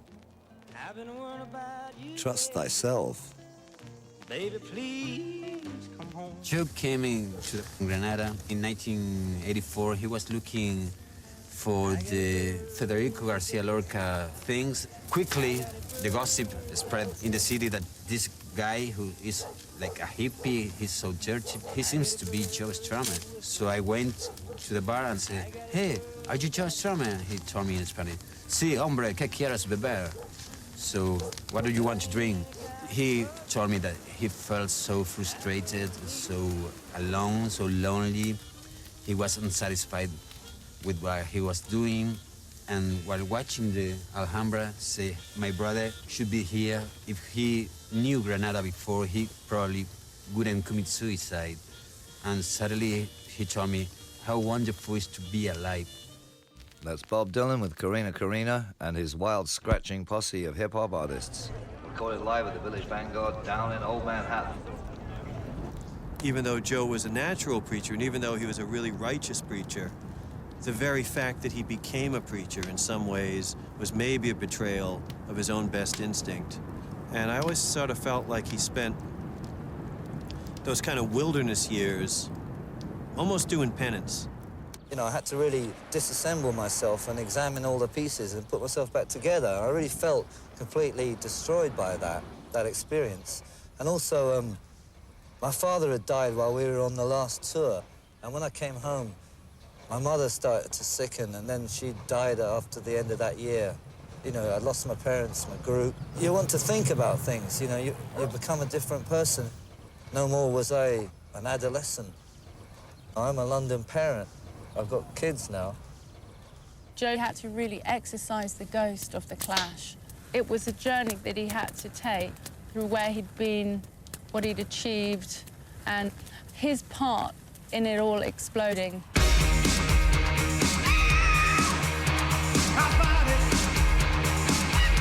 It's ironic that, you know, after Mick was cast out from the Clash, he was really the first one to break big with Boogaloo Dynamite. And Joe seemed to be spending his time doing a little bit of acting work and the odd soundtrack. The desert's beautiful at night. Beautiful, but lonely. Some people don't believe in God. That was my first week on the picture, you know, and yes, gun twirling takes about a month. I was 18 when I made Straight to Hell with Joe.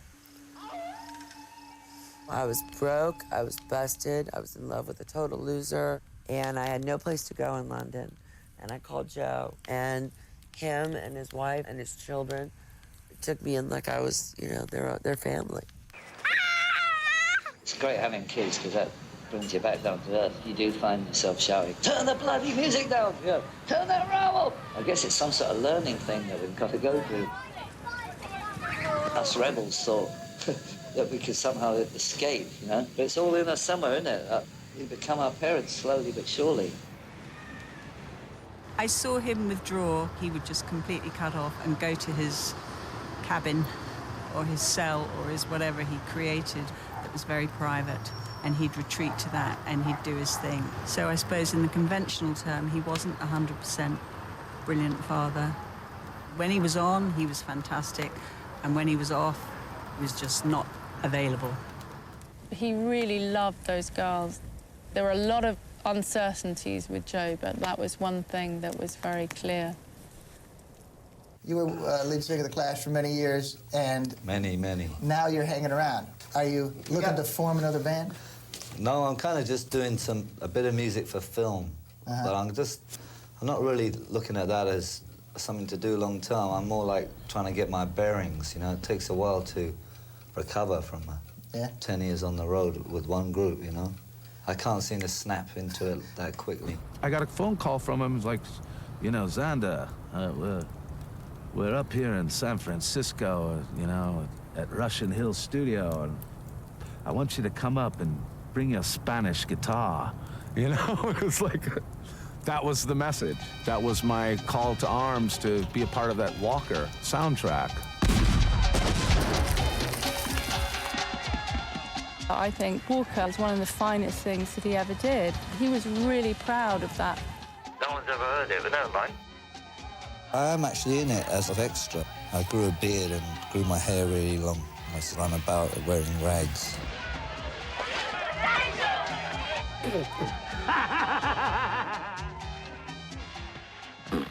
Whenever he tried something new, people weren't really prepared to listen with new ears, because what people wanted was Joe Strummer and they wanted The Clash, and that spoilt a lot of the work that he did. One day I was standing on Portobello Road and I thought, do you know, it's time to cut down on my drinking. And I walked home and the phone rang, and it was the Pogues going, hey, you've got to come on tour. So I did a US tour depping for the rhythm guitarist in the Pogues. Okay, we're gonna go out and get vibed up, all right, guys?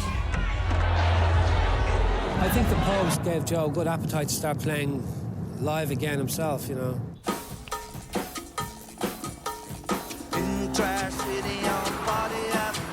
I put together a nice little group for this permanent record film. I called it the Latino Rockabilly War. I wrote the music and then I went out for 3 nights looking in all the little clubs and bars and little underground scenes that are happening in Los Angeles. I just picked the musicians from watching them. I already knew Xander because he worked on Walker, but I picked the rest up from jazz clubs and bohemian dives, you know. In Trash City, that's Party Avenue. I got a girl from Kalamazoo. In Trash City on the transit line. I put you on hold, but you're looking fine. He was looking for a drummer in his band, and he said, I've got the guy. I said, who? He goes, Ramon Bajaranda. I said, is he good? He goes, I don't know, but his name's Ramon Bajaranda, man. He's got to be good. We got to hire him. Of course, he was not in the band, unfortunately. He hired my former drummer, Jack Irons, and he's a pretty phenomenal beat keeper.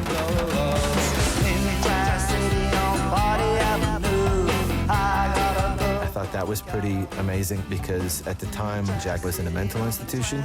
And so Joe was like, oh, that's okay. We'll get him a ride to and fro every day, and he'll come into the studio and, he'll have a job and we'll make this record.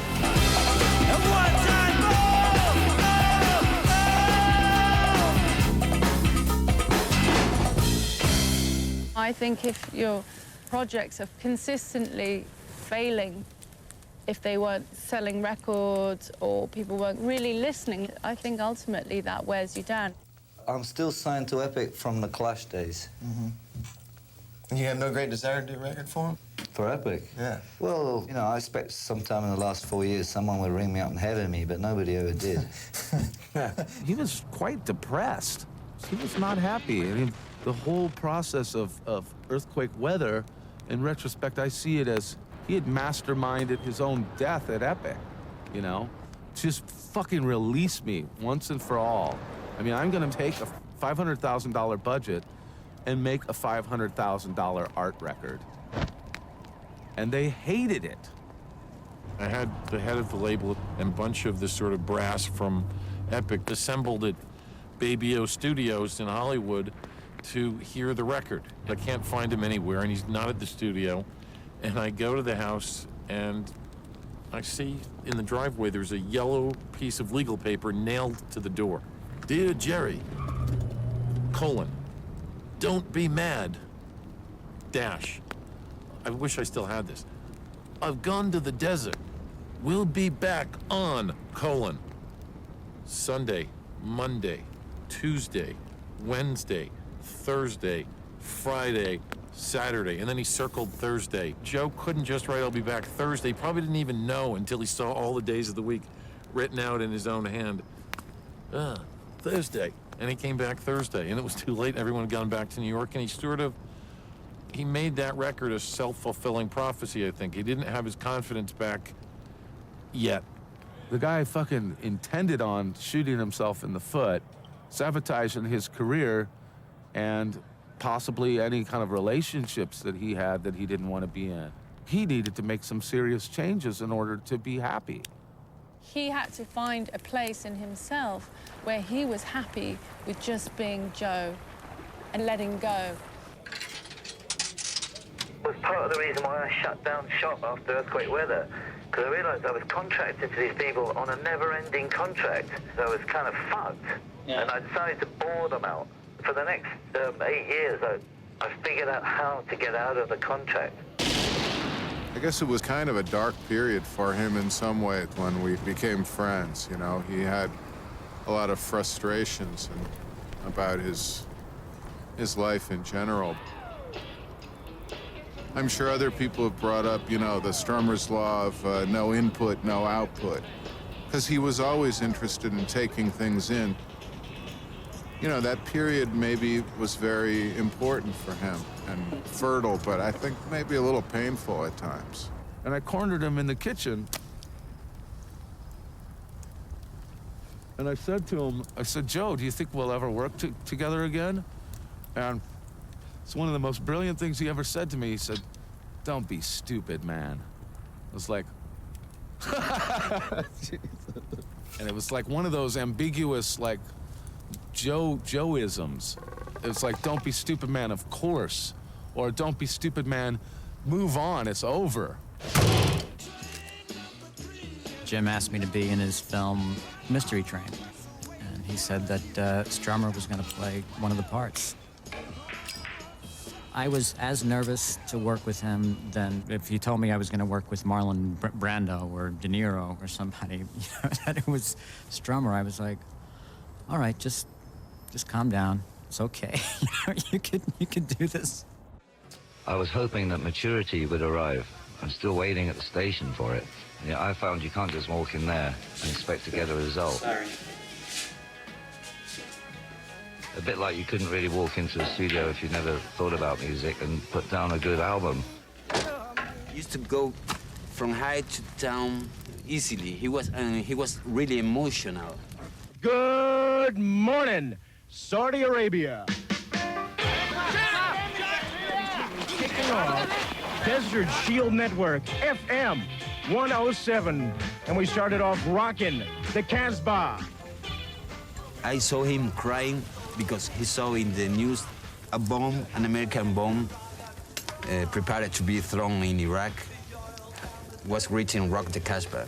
He was crying. He told me, hey, man, I never could think that a song of mine could be reaching as a death symbol in a fucking American bomb.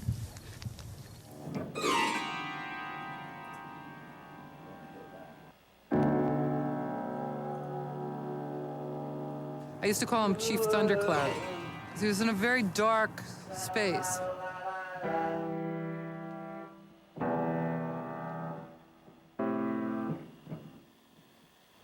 I did this film called When Pigs Fly, and I benefited because he was so anxious to make music. Way down in a working town, where the boys you might find some happy and some sad, but some drunk all around. If the breeze is blowing them from home, the door is shaking in the wind. Now that's when the boys were singing to the rose of Erin. He hadn't been in the studio for a very long time. And he kind of went nuts, and he gave me 9 hours of music in 4 days.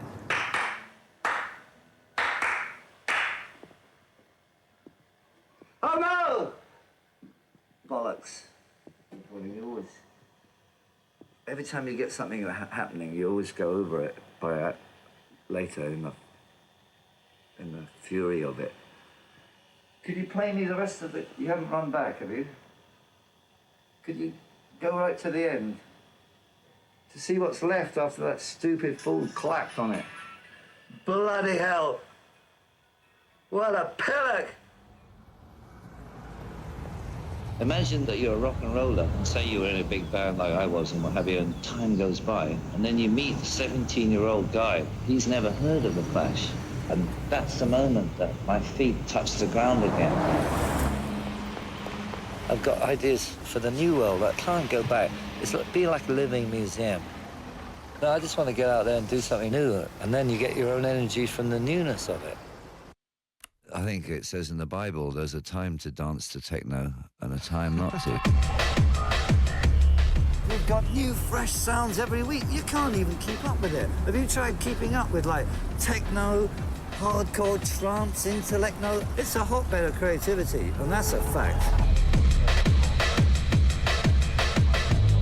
Standing in a kitchen listening to rave music, I couldn't understand it. I had to go to a rave to understand it. And after about 4 hours, we were supposed to go into a trance. In fact, I was going into a trance. And I thought, it's just say we were in a forest and there was nothing to do but these big empty logs. Like, say we were pygmies or something. We'd end up, what we'd be doing by about lunchtime, we'd be standing around a log with big sticks and we'd be going, dum, dum, dum, dum, dum. There's an anti-criminal justice act in England which is banning parties, raves, repetitive beats, more than 10 people in a field. And it's only made the underground stronger because you have to band together to fight the common thing. It was a case of that as well with punk. You can see the hippie thing about it, you know what I mean? Punks were hippies with zips. People began to kick hippies around, but quite frankly, I am a hippie. I want to be a hippie, you know? Punks and hippies are now fighting together here in England. It's the same thing they want. In fact, you can't tell them apart. And they're coming together in some new, strange style. The first original Strummer campfire probably started at Glastonbury. He loved the kind of community aspect and the techno thing he suddenly got. You know, once it was there, once it was instilled in his brain, he instantly understood it and became a champion for it. There's no better place to be on this whole island than right here, right now. I think this is some sort of gene memory. This is my theory. It's in our blood over here to have these kind of big meets. I bet you if we were standing here like maybe 2,000 years ago or whatever, you know, there'd be something like this going on. But Joe was looking around the world for different inspiration. This is Andres Landero, the king. Cumbia music, African music. Jason Mayle brought this lovely music to us. We are riding on it. We love it. We play it all the time. Joe was marrying Luce, and I just felt really happy for him because he seemed very happy. It helped to ground him and to help focus him and give him a base to grow from and to start his new music and give him a bit more confidence in himself. And I think Joe really appreciated being Joe Strummer and not being the ex-Clash member. Joe was a very spiritual person. He always had an interest in kind of American Indians, the Incas, Mexicans. But he did love the image and the symbolism attached to a campfire. It was very, very important to him. He saw it as a great opportunity to express himself, but in a really quiet way. I think Joe was fed up with shouting. And there's nothing better than people wandering through and sitting down, because a campfire itself is a very comforting thing. You sit there, you get warm, and you talk. Last train to Nashville, you got on board. You packed up your medicine and you left it at a word. He would go off for hours on end and come back with people from all walks of life, none of whom we knew. He just enjoyed talking to people. He enjoyed listening. He used to learn so much. You don't dance to techno anymore.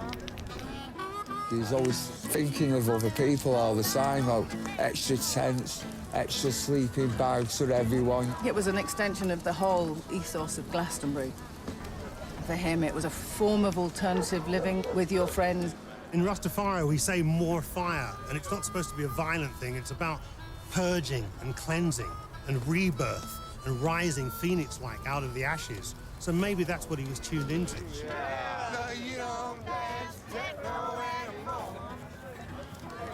He had a lot to teach about life in general and like the sort of the real world, not the perfect world.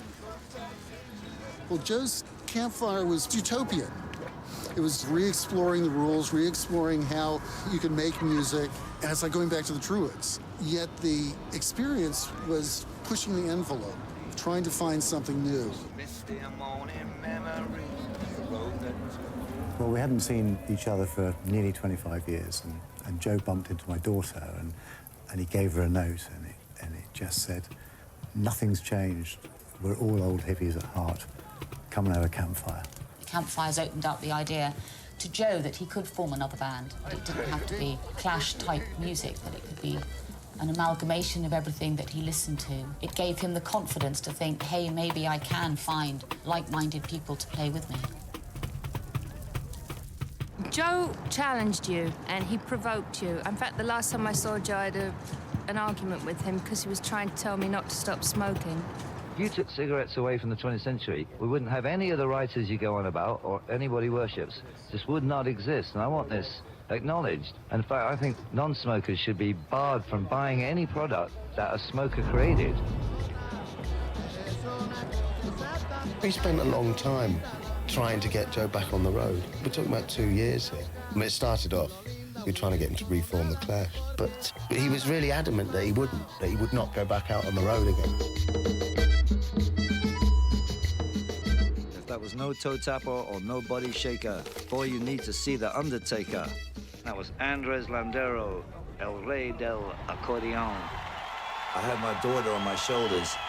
I said, "What's going on?" And she said, "Ooh, Dad, there's a naked man dancing on the stage."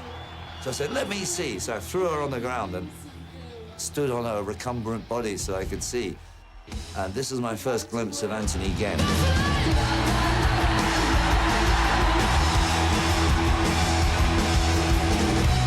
And then I met him after that performance. I was kind of drunkenly saying to him, "Come on, man, you're fucking Joe Strummer. Get up off your ass and make a fucking record. You know, we need you." I just didn't expect him to turn around and say, "Yeah, okay, I'll do it with you." If you leave it too long, there's a sort of magic moment when it's too late to come back. And I think I just got in before the door closed. Please welcome Joe Strummer and the Mescaleros.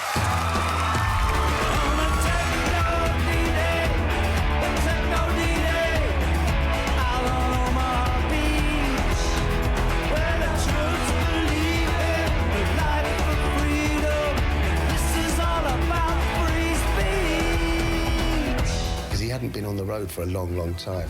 Put a few pounds on. You could see he was knackered after 3 tunes because he hadn't paced himself. He was giving it all, you know what I mean? And he was just sweating, but nobody cared. It was Joe. We got to fight for your crowd. Excuse me, girls. I'm trying to promote a rock and roll show tonight. Rock and roll. When you hustle, you got to have a hard shell. Like Captain Beefheart said, one cold vibe won't stop this here boogie. I'll leave you with the flyer in case you fancy going. Okay. It's the hippest place in town tonight. Hey! We're building. When I got back on the road, my expectations was zero, zilch. Because I don't like to be disappointed, so I keep my expectations at a bare minimum. It was constantly about reinvention. Tonight there was a power cut, fascinating madness, conversation died, most of us hold of bed. In the darkness and angel. Yeah, he loved it. He loved it. He absolutely loved it. He loved the whole deal, just as a beginning chapter of a new period in his life. Sorted out the east shore. Well, left to shout out, tell me a little more. Songs don't tend to come to you, I think, if there's no outlet for them, because I couldn't get any records out. Songs would occasionally come, but I knew that as soon as we had a contract, the floodgates would open. I got reams of lyrics, carrier bags full of twisted napkins with insane things written on them. And you get a great idea for a lyric, just push people out of the way, throw yourself on the floor and write it down, because it only makes sense in the moment. He would always just walk around the studio and he had an A4 sheet of paper and a pen, and he'd just write reams and reams of lyrics. And it went on for a few hours, and then about midnight or whatever, he went, OK, I've got a song. And he'd just written a song about his walk from Wilson to Cricklewood. And during that time, I was fiddling around with this little tune. I wasn't thinking for a second that Joe was going to go, yeah, that's good. I was just messing around. There was Joe Strummer and there was John Graham Mellor. He talks about his children in that song. All right. Go on, no skip, away. 1, 2, 3, action. Maybe that night I wrote a song with John Mellor. All about my baby's grown. All about going home. All about what's done is done. We're alive, that's the one. From Wilston to Cricklewood. I feel like pinching myself sometimes. We actually got a record, you're traveling, you're going around, you're in countries, you're talking to people, you're playing shows. It's such a change from 10 years in the wilderness. Yeah, it feels great. I'm having Christmas every day. Now here's Joe Strummer! You know, when the Clash were on tour and we lost the beat, Chef would be like at the side of the stage going, "Don't forget, pump your loins, children." You know, that was like his motto or something. It's a rockin' world, make no mistake about it. It's a shocking world, could be what's so great about it. It's a rockin' world. What the hell is this? Whenever we hung out, all of us brought sunglasses when Joe called saying, "We're going out," you know, because you knew you'd be up at dawn somewhere with Joe. You would get a message like, "I'm coming into town," and you would take your vitamins and get your rest. And if Joe could find a piano, he would play Junko Partner. Like it's, you know, 5 o'clock in the morning and we're all singing to Junko Partner in some ground floor apartment in the East Village. Slowly but surely, my drug addiction became much more severe. He's seen that movie. He knows how that movie ends. So there's only one thing to do, and that's cut that guy loose. I was staying in Portsmouth at the time. I hadn't seen Joe for a few years, and I saw him in the bar, and he kind of looks like this, goes, "Have you got an instrument with you?" So I just said to him, "Where's your violin?" He said, "In the car." I said, "Go and get it."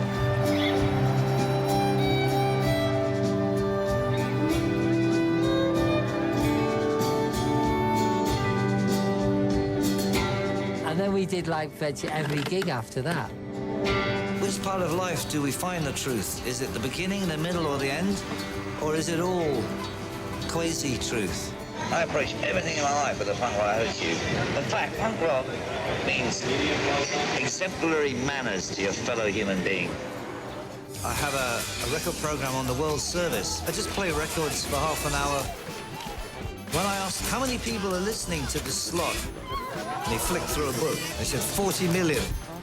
I said, "Are you kidding me?" And he said, "No, 40 million. Just brings the idea of the globe sharply into focus." Maybe that opened my eyes to hearing things that aren't in the complete Western music groove. I've always kept that going, finding strange records and trying to learn from them.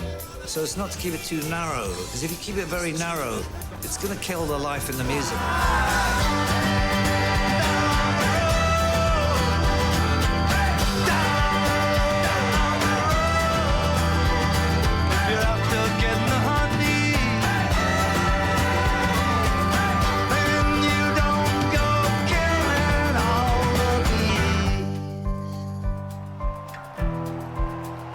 Summertime sun.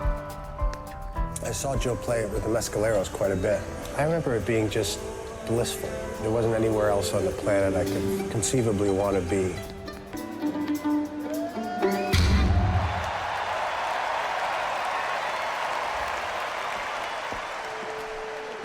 Tokyo, typhoon coming in the city of sand. Oh. I love you.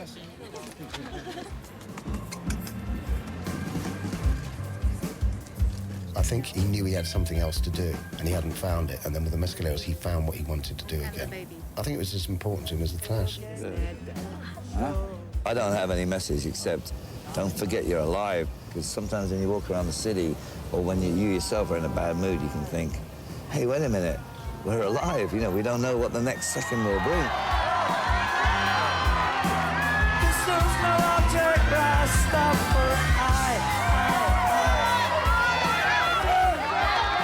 We all thought it might be we play at the Rock and Roll Hall of Fame or something, you know, we get back together. But it wasn't to be that. It was something more appropriate in a way. The 2002 strike, we felt we deserved more money. And we didn't think we was being greedy, we was actually going for the average wage of that particular sector. We wasn't seeming to get our message across. Joe realised that there was more to our cause than what the papers and the government were saying. For Joe to come out and do such a gig for us was a great morale booster. I didn't really intend to play. Joe and I had never discussed it beforehand, and we didn't pre-arrange anything. It was just I felt completely compelled. I said, hold me coat, I'm going up.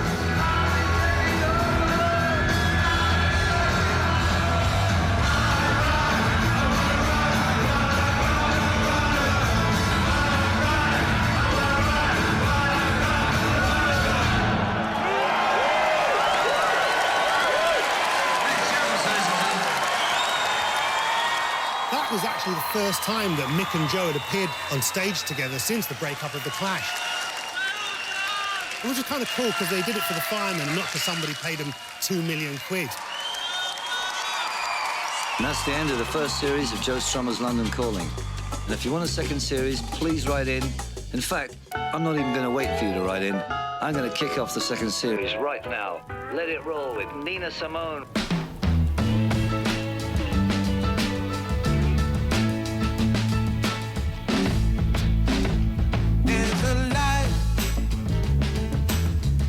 Certain kind of light it's never shone on me. I want my whole life to be. He did this incredible Christmas card. They were a series of islands with campfires on them and people heading towards them, drawn by the campfires in little boats. And it was his vision of heaven, I think, this place where people joined and were together. It was all done very last minute, as always. I think I posted them on December the 21st. So a lot of people received them the day he died. He was a genuinely happy man. There was no pressure, so there was just joy in what he was doing. He just went like that, on the sofa, reading The Observer, I think. He died of a congenital heart defect, which we were all totally unaware that he had. It could have struck him down at any time. None of those things can really last forever, and I think in a way, it's kind of greedy of people to expect it to last forever, because that's people like, that's their fire burning at extra strength for us, you know? And that's kind of a lot to ask of people, to burn like that. Tens of thousands of emails that came in were saying, Joe, thank you. You changed the way that I thought and felt about life. His mythology is cast in reinforced concrete. And it's probably helping to hold up the Trellick Tower right now. You know, when you and I carried him into that chapel, he felt like he put a bit of weight on. I think that Strat must have been in there. He doesn't. It's like Hemingway said about Paris. There's never any end to it, and it's the same with Joe.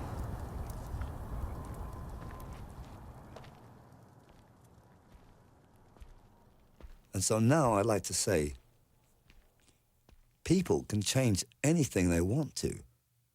And that means everything in the world. People are running about following their little tracks. I am one of them. But we've all got to stop just following our own little mouse trail. People can do anything.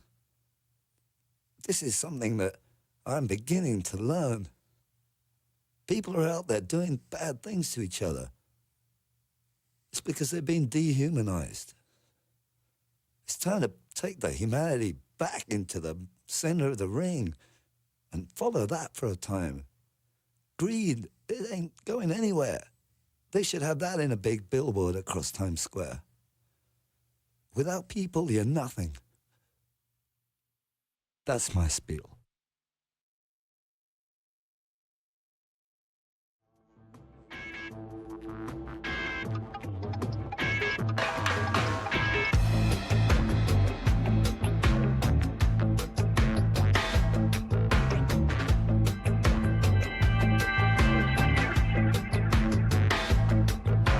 Once I got to the mountaintop, tell you what I could see. Prairie full of souls running from the priests of iniquity. Where the hell was Elijah? And what do you do? The prophecy came was through. We gotta take the walls of Jericho. Put your lips together and blow to the very top. Say the truth, crystallize it like jewels in the rock. In the rock, get down, Moses. Falling out of the sea, carving on the tablet of LSD. Get down, Moses. I'm in Tennessee. Get down, Moses. Down in the street, blood is rushing down on the gravel to a beat. Get down, Moses. Down in the pit.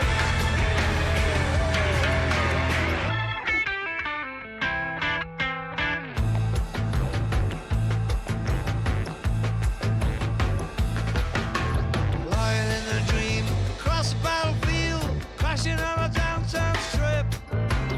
Looking in the eyes of the diamonds and the spies in the hip. Who's sponsoring the crack ghetto? Who's lecturing? Who's in the know and in the don't know? We better take the walls of Jericho. Put your lips together and blow. Going to the very top, where the truth crystallizes like jewels in the rock.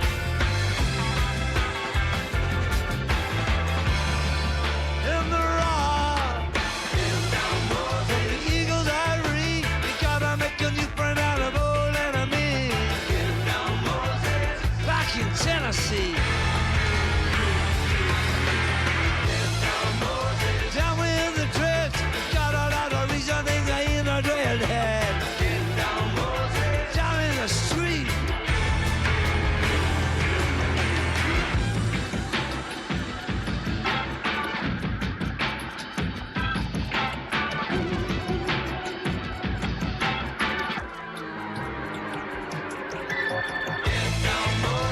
We need to eat, we gotta chew it over with our wisdom teeth.